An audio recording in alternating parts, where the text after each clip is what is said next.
আজ আমি আপনাদের সাথে এমন 25টি গ্লো আপ টিপস শেয়ার করব যা আপনার চেহারায় ন্যাচারাল নূর নিয়ে আসবে এবং সবচেয়ে বড় কথা এর বেশিরভাগই আপনি ঘরে থাকা জিনিস দিয়ে করতে পারবেন। চলুন নিজেকে ভেতর থেকে বদলে ফেলি। আসসালামু আলাইকুম। একজন মুসলিম নারী হিসেবে নিজের যত্ন নেওয়া শুধু সাজগোজ নয়, বরং এটি নিজের আমানতের হেফাজত করা। আজকের ভিডিওতে আমি স্কিন কেয়ার, লাইফস্টাইল এবং সুন্না ভিত্তিক কিছু গ্লো আপ টিপস দেব। পুরো ভিডিওটি দেখলে আপনি নিজেই নিজের পরিবর্তন অনুভব করবেন, ইনশাআল্লাহ। সেকশন ১, স্কিন কেয়ার ও ঘরোয়া প্রতিকার, ন্যাচারাল রেমেডিজ।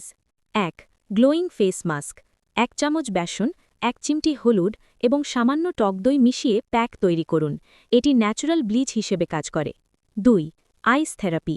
সকালে মুখ ধোয়ার পর একটি বরফ টুকরো সুতি কাপড়ে পেঁচিয়ে মুখে ঘষুন।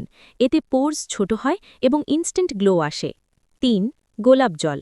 রাতে ঘুমানোর আগে মুখে গোলাপ জল স্প্রে করুন। এটি ন্যাচারাল টোনার।